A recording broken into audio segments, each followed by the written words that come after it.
Let's see if Dignitas can take Taco's advice. Let's get into picks and bans. Game number 2. Dig trying to make it happen with the split. Remember, they are tied atop Europe right now with 10 points with Obey, who 2-0'd NRG, with Valen Squad, who split with NRG. So Dignitas trying to be the only team out of the top 3 right now to not get 2-0'd. Hunbats and Neath the bans for NRG. Kepri once more taken away by Dignitas. And they've had enough. And there it goes. Enough with the Susanoo adapting. Leave us alone. Pick something else. But the issue here for Dignitas that they still have to be concerned about is NRG is a team where when it comes to god pools, theirs seems almost infinite, especially for players such as Yammyn and Adapting, who really are just able to pick and provide for whatever their team really is looking for in engagements. You can't ban them out. You just can't ban them out. Skadi and Serqet, the selections here. I like this selection by Dignitas, taking Skadi away from emilitoo, who, like you mentioned, just looked way too comfortable on it, and then putting Qvo on a comfort pick in the jungle. Serqet, you wanted mobility. You don't get any more mobile than Serqet. And I especially like the Serqet pick for Qvo here because it has a ton of lockdown potential for that Thoth. Yeah. So trying to prevent Yammyn from providing any sort of setup potential, because Yammyn is one of those mage players who he looks for the setup more often than not for his team, and he kind of just falls back in that backline as like an unsung hero for NRG a lot of the times, and his positioning and maneuvering around his backline to really provide everything that you would want from your mage, whether it be damage or setup, that's important for players such as Adapting who just look to all in on somebody. Absolutely, trying to make the star highlight plays. Not everyone can make them, and Yammyn totally fine with setting up for his jungler or anyone else on NRG for that matter. Sylvanas going to be taken away alongside Xing Chen, a couple Guardian bans, and then a couple Warriors by NRG. Osiris taking a ban, actually. Maniac looks so good on it that NRG decides to ban it away themselves. Hercules, the selection for variety in that solo lane. I love this Fafnir pick from Trixtank, giving him a little bit more mobility as well. Jungle Anhur? Yes. I mean, what else could it jungle be? Unless it's some sort of like double weird duo lane and then Guan jungle. Adapting love playing has Anhur. run jungle Anhur, and I mean Anhur technically is a jungler if you use the right skin for him. He does have the Jungle King skin. Soul, the last selection here for Team Dignitas. That's probably going to be for Zyrhoes in the middle lane. He's been playing a lot of that mage. We haven't seen a lot of early on in Season 4 after the nerfs. Tom, Tolly, let's take it away. Can Dignitas split here with NRG? Well, it's really up to that Jungle King skin, I think, as our prized analyst, Taco, breaks it down so intelligently. No comment. On a serious note, though, Adapting loves to play the Anhur in the jungle behind the scenes. Yes. Does it translate to the Smite Pro League? Let's take a look. Getting into game for game number 2, Team Dignitas versus NRG, and it will be the jungle Anhur. Sorry, Taco. Wrong skin. It's going to be the gentle sir skin over here with the top hat. But when it comes down to it, realistically, I have historically said that the jungle, especially this year, with the way the Bumba's masks work and how the jungle works in general, the jungle is a much more open place than the majority of fans think. And in general, picking a hunter to go in the jungle is not a good look because their power curve is skewed intentionally to be very bad in the early game and very rewarding in the late game. But Anhur, one of the few examples of an ability-based hunter that can make the transition. It's all about the passive, reducing the physical protections by 20 after hitting anything, whether it's a god or a minion, making it a lot easier to take that out, which is why we see Adapting be so comfortable with this pick, time in and time out. Whenever he feels like he wants to flex a pick, he'll do it. He has no fear. And also, just when you break down what Anhur brings, he's got some crowd control, so you can make these ganks happen. He's got large burst damage out of his ultimate, and of course, he's got the jump to also bring displacement as well as both gank and retreat. I thought for a second NRG we're going to look for a gank attempt in that solo lane, but instead looking to take the Fire Giant Elementals. And this is a great objective to take this early in the game. Whenever you can get these neutral mid-line objectives, whether it's the Fire Giant Elementals or the Oracles, you're not only getting it for yourself, but you're denying it for the enemy team. And if you can keep that on rotation, this is how you slowly build the lead without kills, towers, or the Gold Fury. It's almost, I'd almost say that the denial of the golden experience towards the enemy team is perhaps more more important than actually getting it yourself, because that's where you start to separate and really find the those identities of the leads. Instead of just, yeah, we're ahead by 654 gold, that's when you start saying, yeah, 1,500 up, 2,000 up. We saw Eager really make use of that earlier on today. Riding QvoFred going to be controlled. Great impale. He was able to secure the objective with the impale, as well as get Variety out of position, because Variety, despite not being able to steal away that speed buff, he still could have looked for a potential pull-push combination into QvoFred, and this level 3 Hercules Serqet combination does a lot of damage early game. iRaffer taking a lot of damage right now. We'll be able to dash away from the nonsense out of Zyrhoes, though, no problem. And here's emilitoo and iRaffer cleaning up at least what they can from the jungle. But just not a lot of aggro play coming out from these guys.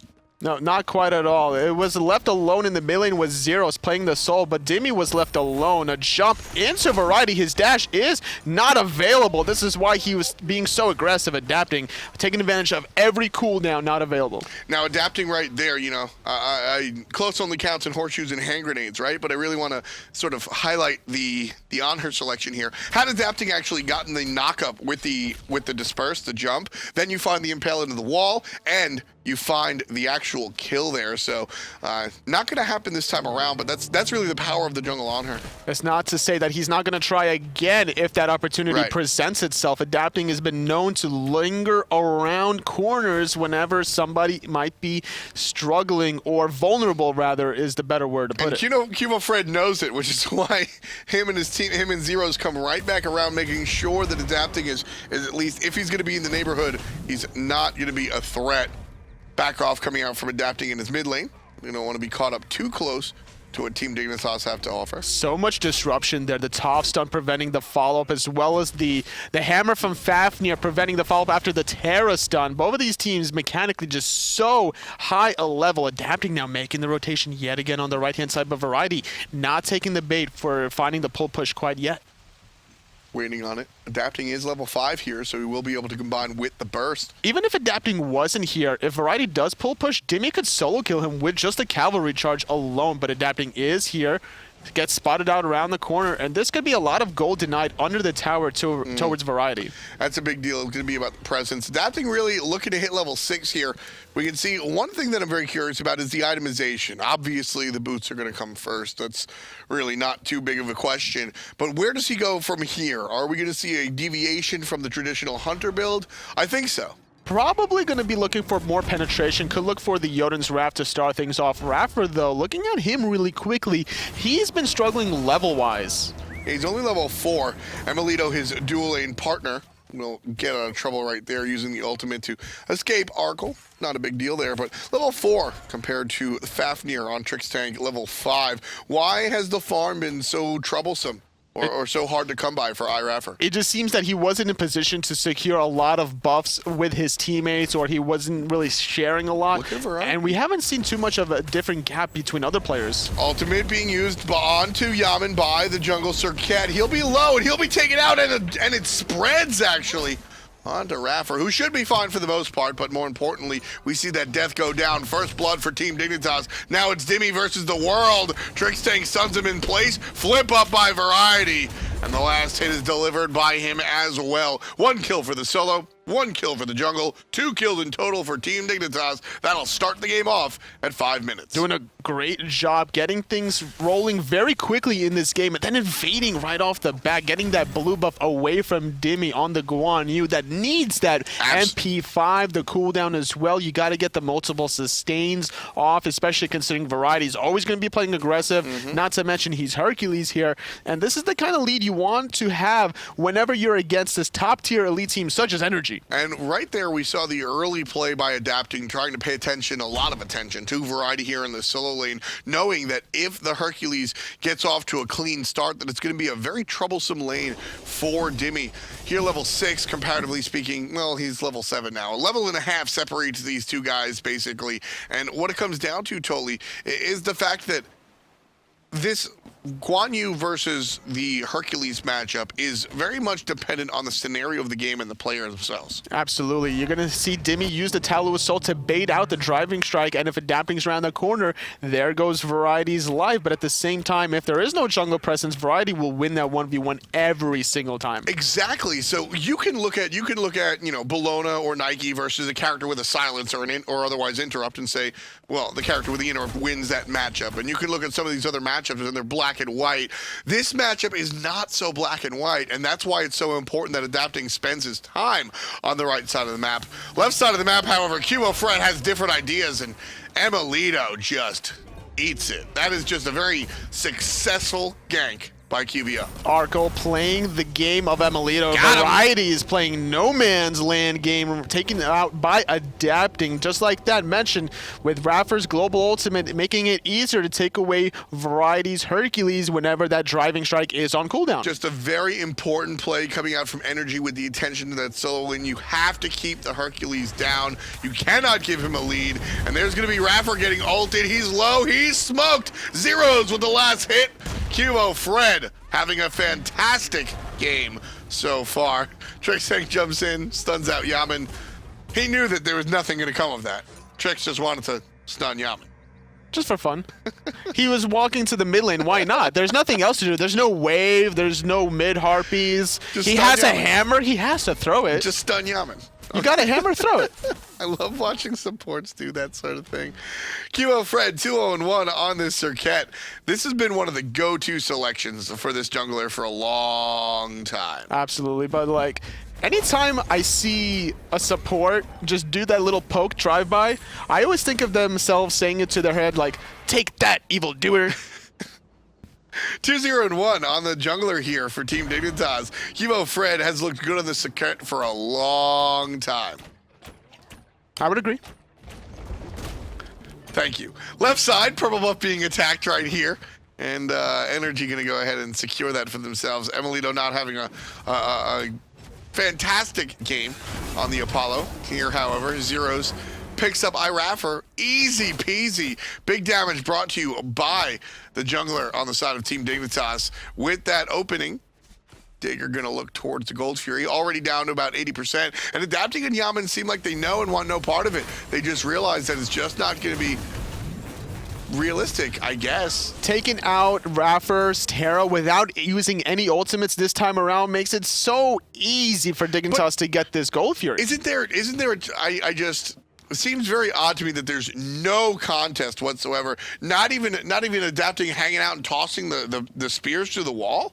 Adapting was on the right-hand side with Dimi wanting to get as much farm as possible. He wasn't even near the possible contention. Yammyn was nearby. He could have thrown out the ultimate if he really wanted to, especially using that wall to extend the range. But instead electing to play it really safe because the fact that Dignitas could easily get off the Gold Fury if they see anybody around that corner. And without vision of the actual Gold Fury itself, it's kind of a long shot.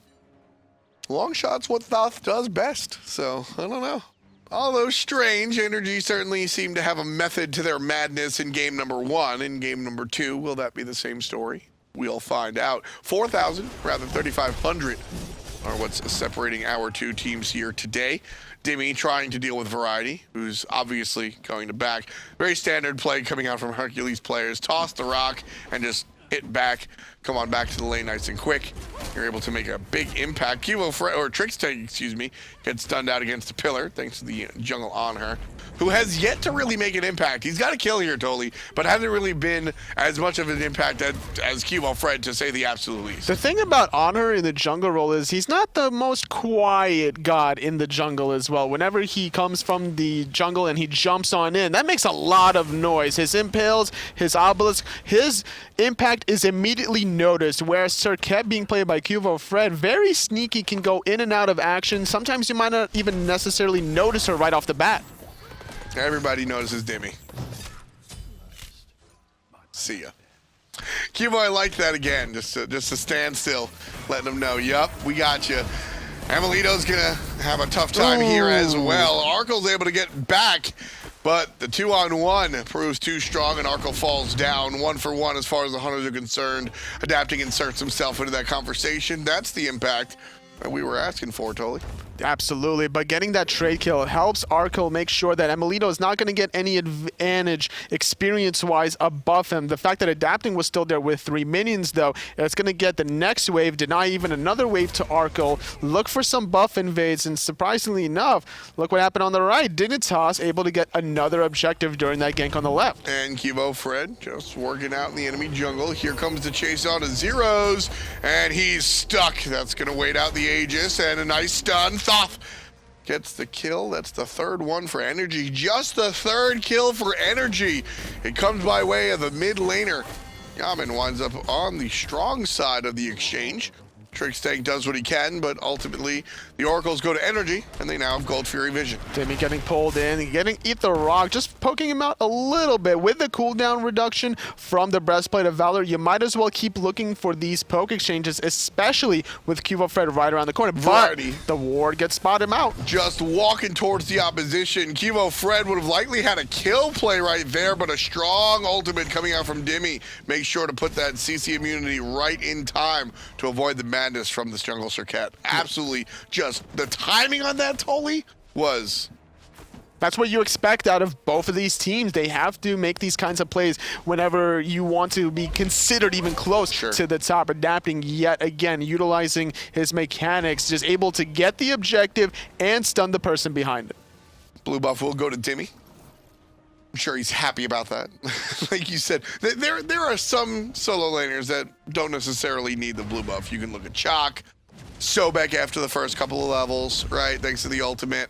Dimi on the Guan Yu, though, that's quite the opposite situation. You need the blue buff on the Guan. Especially when Variety is playing this aggressive. The gank from Trixtank, he was hovering around that blue buff. They had a sentry ward right around the corner, denying the vision from NRG to be able to make that kind of a sneaky play, taking advantage of Dimi yet again, sitting at 0 and 3. Not a good game today for Dimi so far. Game number 1 certainly was successful. Game number 2, quite a different story. The Hunters going back and forth. Apollo seems to be good. Couple of basics separated. The Doggo's here to help out, and iRaffer makes sure that emilitoo gets the kill. I think he was a little nervous there for the moment, but now adapting, looking for one of his own. QvoFred's the target and won't be found. He'll jump away to safety. Stun on the Trixtank. Nothing coming. Force the beats out of QvoFred. Trixtank taking a lot of poke there, but having to retreat, not having the ultimate means that he's going to have to back on out. With this Gold Fury being left standing, NRG could potentially take advantage of this. With that one pick onto Arkkyl, no ultimate for Trixtank. He's going to have to back here momentarily, but it doesn't seem that NRG are grouped up to take advantage of this quite yet. Yeah, not just yet. NRG are spread out a little bit. Dimi on the right side trying to push up that lane just a hair. Thoth still sitting in the mid lane. It's only 14 minutes in. It's been a very active game, comparatively speaking, to the rest of our sets today. So I think it seems a little bit later than it actually is, but the laning phase still very much in full effect. Absolutely. Dignitas was down about 10,000 gold around this part, maybe 2 to 3 minutes later, and they're actually ahead now, 4,000 gold in game number 2. The mentality to be able to take that loss in the last game, to turn it on its head and be in a winning position against NRG shows Dignitas are no joke. I mean, when you look at the lineup, Variety, QvoFred, Zyrhoes, and Trixtank, right? And you can focus on QvoFred, Zyrhoes, and Trixtank, who have had a relatively successful career for the past couple of years. Right? 2, 3, depending on the player that you're looking at. And although they haven't exactly won Worlds, they've been generally high-ranking characters or players. Variety, on the other hand, half of his career was kind of down on the bottom in Squalor, and the latter half, we looked at last year and this year, and even sort of the latter end of the year before, he started to become one of these big-end players. And Arkkyl, a spicy new, although not a rookie, one of the newer guards, right? These Team Dignitas have proven themselves. We individually know that these guys have the mentality to be able to bounce back from a game number 1. So I'm not surprised in that whatsoever. I'm actually surprised that NRG are sliding in game number 2. We usually see them very consistent throughout their sets. Either they win or they lose. Very rare to see a split. Absolutely. NRG, like we mentioned before, the adaptations that they made for Season 4 started off a little bit slow, and now all of a sudden they got the first game victory over Dignitas, and now they feel maybe a little bit too comfortable. Emilitoo, you know, exchanging his life multiple times, nowhere for him to go. Yet ago, the blink Serqet from QvoFred. Where'd he come from? Just the zigzag, the blink, and we'll see you later. Ooh. All he had to do was get in position to use that ultimate, recognizing that Emilitoo's only escape was through the chariot, but pulling that back out from the sky, nowhere to go. Oh my goodness, he was 50 miles away. That one kill in the Hunter opens up the world for Team Dignitas. The Gold Fury is going to be the target, and it goes down easy peasy to Team Dignitas. What about the fight afterwards, though? Adapting shows up, forced into the relics, and he's down out of the team fight. He's 25%. Dimi, he's barely alive, and Trixtank finishes the deal. Double digits. In fact, 11 for Team Dignitas as Variety takes down the Thoth player. 3 guys left for NRG Esports, and that Tier 1 tower is going to go down. Team Dignitas on the warpath, if you will. These respawn timers are too long. 20 seconds still remaining for Dimi and Yammyn. Adapting, no ultimate. iRaffer, no global pressure either. Gives the free Fire Giant Portal Demon Boss Guy dude thing over to Team Dignitas. They're starting up the Fire Giant, but Emilitoo spots it. He's around, he's aware, he's circling, he's chilling, and he's going back to the lane. He wants to lose no more mana than he already has, but his job was successful. This is a play from Team Dignitas that they're going to take the Portal Demon and start it up again. I guarantee you, without any hesitation, Trixtank is just going to zone. He's going to be that big bully trying to contest the speed buff. We see the Terra player trying to get in position, but it's not going to be enough quite yet. Trixtank loses a little bit of HP, but generally stays healthy. iRaffer shows up, and iRaffer is going to be in a lot of trouble. He gets body blocked by a and Variety sends it all the way from the outfield and takes down iRaffer. Team Dignitas now on the offensive, pushing NRG out of the jungle in quite literal fashion. Variety's here ready to driving strike anybody who comes a little bit too close. Fire Giant about halfway dead. Adapting, coming from the side, looking to possibly either steal this away or do a lot of damage to Arkkyl. Oh, you're gonna pick it up. Variety is here as well, trying to find this objective is 50%. Dimi's gonna get taken out by QvoFred. Meanwhile, mid lane, Emilitoo is being left uncontested, getting that tier 1 mid tower. Love the play out of QvoFred. Adapting, trying to do everything he can to stay alive right now. Expended the ultimate to try and escape, and now dropping the pillar for the slow. Waiting on the cooldowns. Arkkyl doesn't have to wait on anything. Just getting the kill. 14-4 with the kill going the way of the Hunter. I'm surprised Adapting just didn't continue running north. He had the speed buff, he had the mobility from Terra's Blessing. He also had the slow from his Obelisk. He could have potentially escaped that one. Not going to happen this time around. Fire Giant goes to Team Dignitas, and now it's cleanup. Yammyn falls nice and easy. Trixtank a little bit low here. Going to depend on the sustain from the Fire Giant as the crew groups up, and they spot out iRaffer. He's gonna dash away and get driving struck, and there's help from Skadi. And iRaffer skates himself to another death. 4-2-6 for the Hunter. It's Arkkyl, he's on a tear. It's Team Dignitas, they're on a tear. And it's Dimi. He's not playing defense very well, and that tier 2 tower down for the count. iRaffer tried to stall and buy a little bit of time to allow Emilitoo to split push on the left-hand side, getting the tier 1 mid, getting the tier 1 to the left, but now with Qvo defending that tier 2, it's only Dimi and Adapting trying to defend this right-hand side. Yammyn making the respawn as well, cavalry charge being used, but he's taking too much damage and the Phoenix already fell. Already gone, the objective that Team Dignitas were looking for. Now they're headed into the mid lane. They've got a tier 2 tower to take care of before they actually look at the Firebird, but still, their prerogative is known. It's going to be the objectives one after another. There's no reason for Team Dignitas to slow down right now. They're going to clean all the towers off before they head actually to the Firebirds or the Phoenixes themselves. And more importantly, they're going to hit the jungle, which means that nobody on the side of Team Dignitas can have an easy time catching up. Big lead for the guys on Dig, rather NRG. You guys know what I meant. 12K. And it's all Dig, baby. Despite the difference in the point difference in the standings of these two teams, they're so even between how they play and their style. Game one, it was all NRG. Game number 2, Dignitas able to make this kind of a comeback. And look at what NRG are doing. They're looking to set up a little bit of an ambush around this blue buff. Yeah, they want to find. They realize that at this point in the game, they have to find a pick. And so emilitoo's job is to look like he's the split pushing lone Apollo and just bait variety in a situation like that.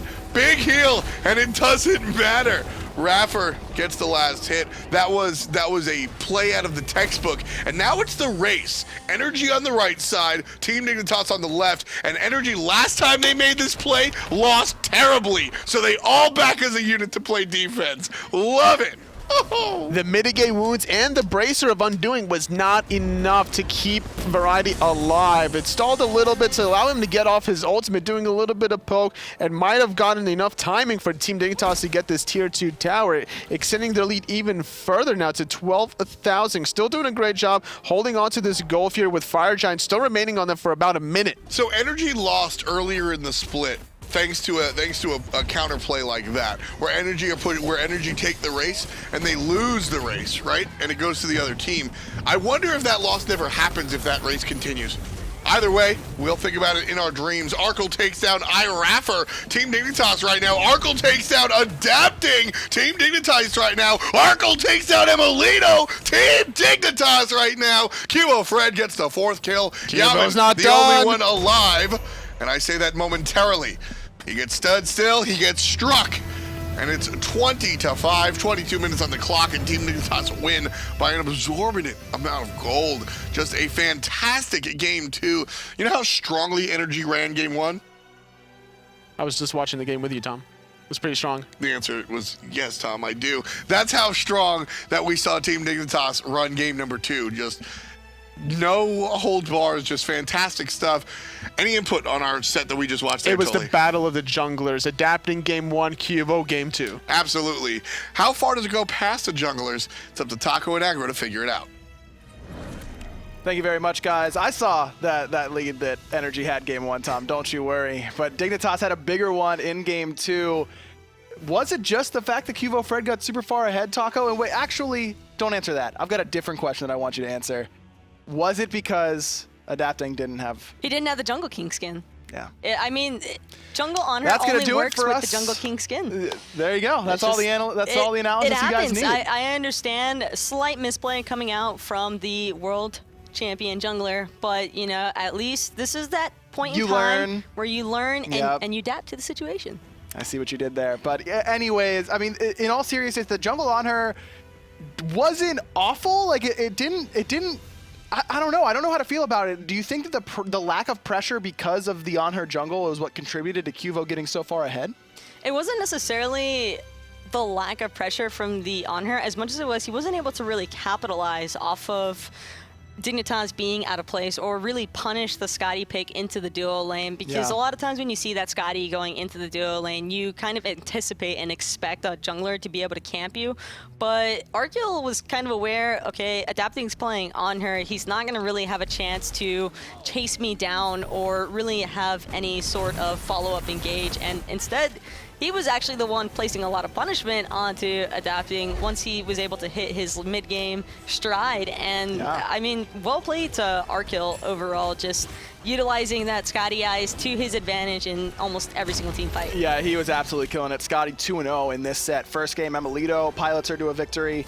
Game number 2, it goes away. This is my favorite kill, by the way, where iRaffer bounces off a variety on the ice and brings it back to Arkkyl. Though I suppose, you know, a triple kill to end the game isn't too awful either.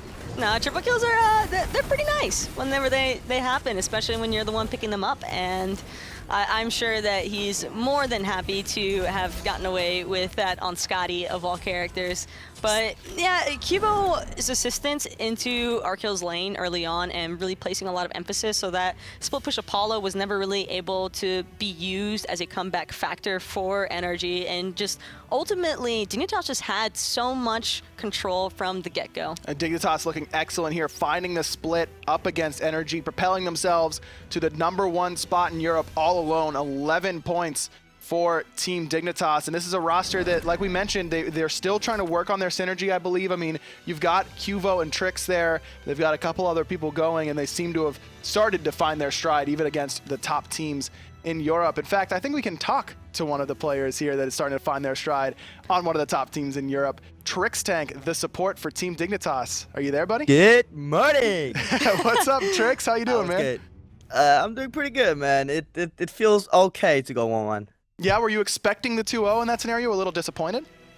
I mean, with NRG not playing as they did in the last split, I feel like we could have taken it 2-0, but I just felt like they snowballed out of control. I feel like if we were just like 4K down without a fire giant or 6K down, we could have taken the game anyways because our combo was so strong. But the double ADC when the portal demon is down, the fire giant is so free. Well, too bad. But at the same time, Trix, how much fun do you have playing that Fafnir when it comes to aggression? Because that's always been your kind of your style. So yeah, I know that you're just probably having the time of your life right there.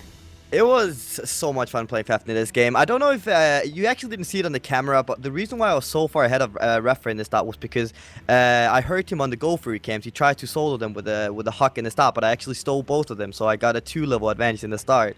And from then on, it was just so easy for me to play because having the advantage as a support and as Fafnir, which is so aggressive, it's just so easy. And yeah, I just picked up every single kill. So Trix, you spent basically your entire competitive career alongside Funball and Lobster and Zalia, and now you're on a different team. What's it been like teaming with these new guys, and how's it really going in that sort of team environment? I mean, the scrim environment is a lot different. We still have a lot to work on in-game and outside of the game together. Of course, you miss the guys you've been playing with 2 years, especially Funball, since I've laned with him, and he's like the ADC I've always been happy with. But yeah, I feel like I can build something up with Arkkyl, and I see a lot of potential in him. So I'm just looking forward for some hopefully good years to come, and now we'll see how it's gonna go. I mean, you're sitting atop Europe right now. Is this where you expected to be at this stage with just a couple weeks left to go in the SPL? I feel like we kind of expected to be in the top 4 at least. That's what we expected ourselves. But we hope now we've seen it from scrims, but also the SPL. I think that we kind of want we want the first place now. We need Obey and we need back just 2-0 those two guys, and then we should be going smoothly to the first place. So that's what we're going to be looking for. Oh, easy peasy, right? That's not going to be a problem. Easy games. Easy games, easy life. Trix, thanks so much for joining us. Do you have any shout-outs you want to give before we let you go? I want to give shout out to my team and of course my sponsors. They've taken good care of us so far, and yeah, we're enjoying our place in Dignitas, and yeah, just otherwise shout out to my teammates overall. Trix, I'm gonna help you out here, buddy. This is where you sell out. This is where you plug the stream. Where can the viewers find you? Support? Oh my, I got too many sellout comments on my stream. I'm just Twitch.tv/Trixtank. Are you if you guys are for interested in some more top-notch Fafnir aggressive plays, Trix also has a phenomenal tier, so you don't have to just expect support gameplay coming out of him on his stream. There we go. The tier. I can't sell out, but you can. Take it away from variety. That's just be like, yo, Harry, this one's mine this time. I'll show you how it's really done. Thanks a lot, Trix. Thanks for hanging out, and congratulations again on securing the top spot in Europe. That's going to do it here for Thursday Night Smite. Taco, we saw a lot of really, really great games. Was that the result you expected here, the 1-1 between Dig and NRG? It's been a great day overall, and we've seen a very strong display from these teams. And so with one league remaining, I mean, I am more than excited to see how these teams are planning on matching out. And you know what makes today the best day ever? What's that, Taco? You're looking at it right here. Is it the desk? It's the desk. It's a good day. Do you two want to sit on this desk? Probably more often than Taco, because I'm telling you it was just a mistake that she was allowed to sit here tonight. Well, then go to thecaster.tv, submit your application to join us and be a caster here at hi-rez. It's pretty dope. We got a lot of good perks here, and you get paid in gems. Not real money, but booster packs. Gems only. Don't forget the booster packs. Team Worshipper boosters. Fantasy points. Fantasy point boosters. Yeah, you got it all here if you apply. Make sure you go to thecaster.tv, submit your application. Maybe you too can join us here on the desk. That's going to do it for us here today for Thursday Night Smite. You can catch us Saturday at 1 p.m. That's when the rest of the SPL is going to kick off, and we'll see you then.